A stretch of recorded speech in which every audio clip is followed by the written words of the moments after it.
अब कोई कहे गोवर्धन लीला में भगवान का दर्शन हुआ था या कि 56 भोग लगे थे।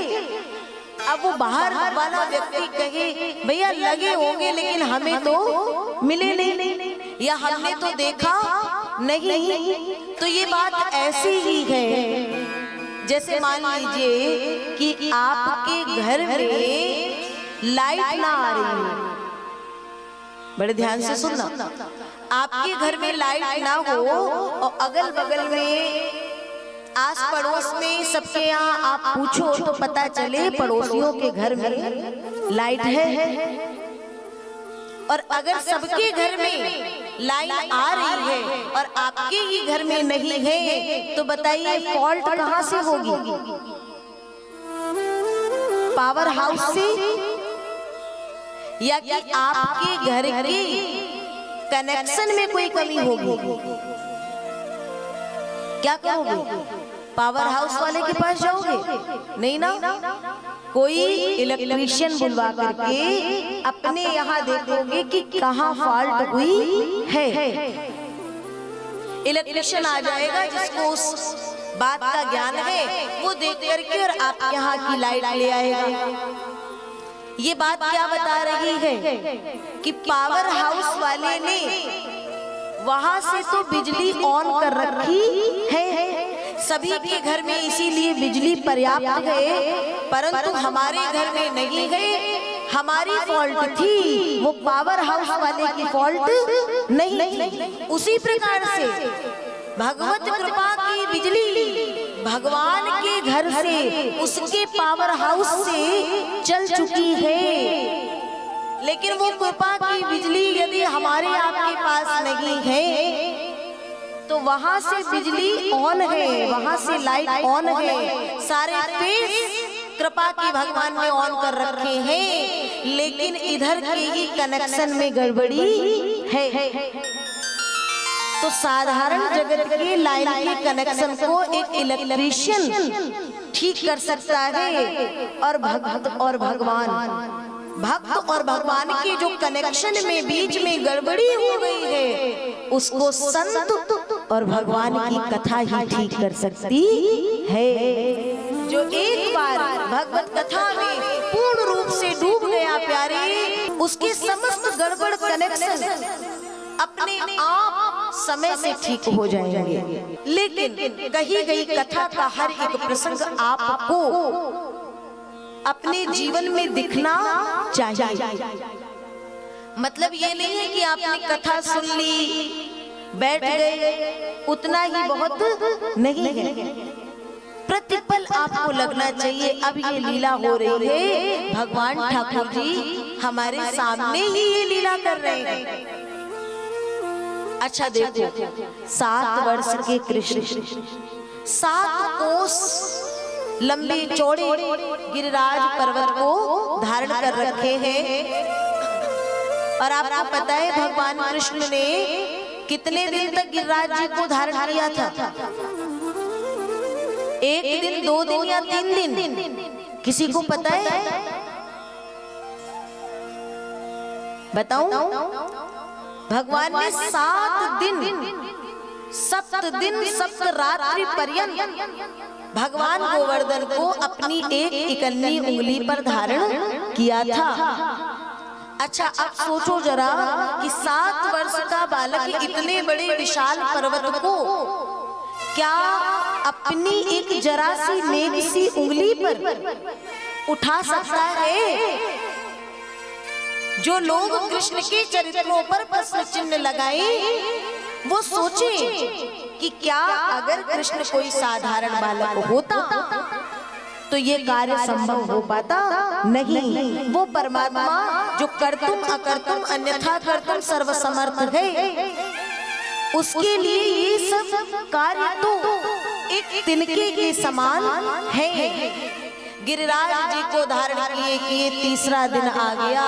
यशोदा मैया कहती है मेरे छोटे से लाला ने इतने विशाल पर्वत को धारण किया है, जरा ग्वाल वालों तुम भी कोई सहयोग करो।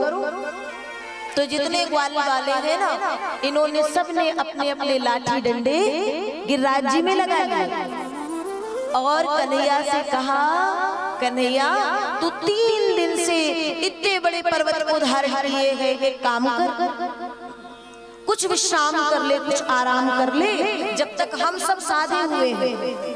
भगवान ने कहा नहीं नहीं, मुझे कोई परेशानी नहीं है। अच्छा, अरे मान जा, जरा सा लाला है, हम सब तुझसे बहुत बड़े हैं, मान जा, हम सब ने अपने अपने लाठी डंडा लगा लिए।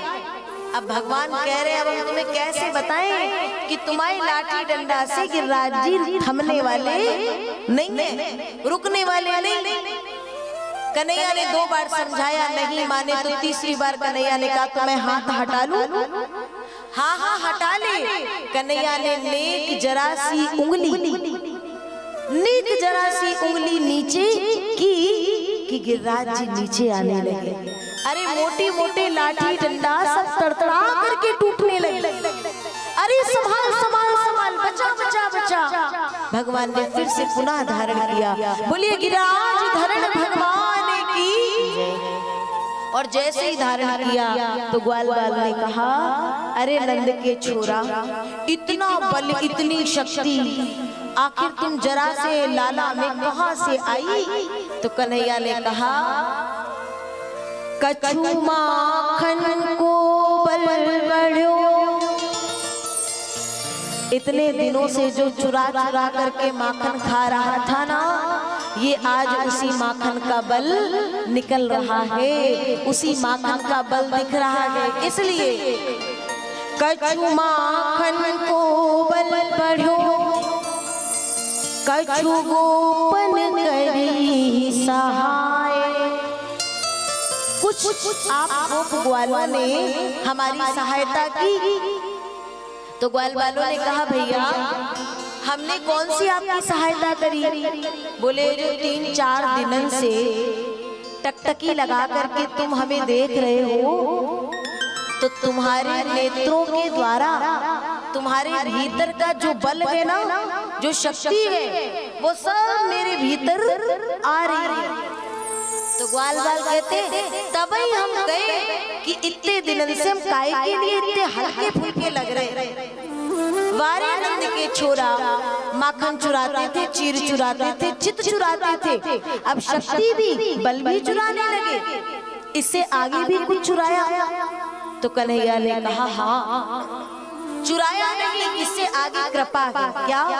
कछु माखन को बल बढ़्यो, कछु गोपन करी सहाय।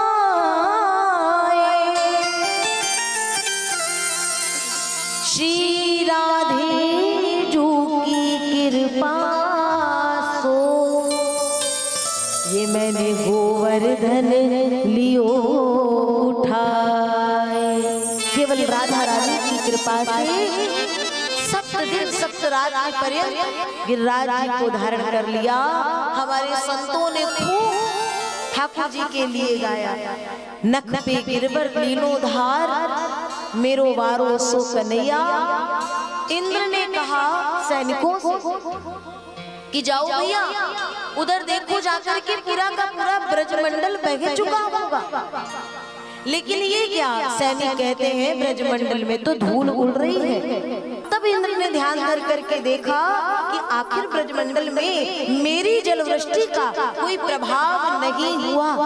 इसका मतलब कि मुझसे ऊपर की कोई पावर वहाँ है। कौन है? देखा नारायण विराजमान है। तुरंत आते हैं, सरकार से चरणों में गिर करके क्षमा याचना करते हैं। भगवान ने इस गोवर्धन लीला के माध्यम से इंद्र के हृदय का मान मर्दन कर दिया है और फिर मेरा ठाकुर आगे लीला करता है।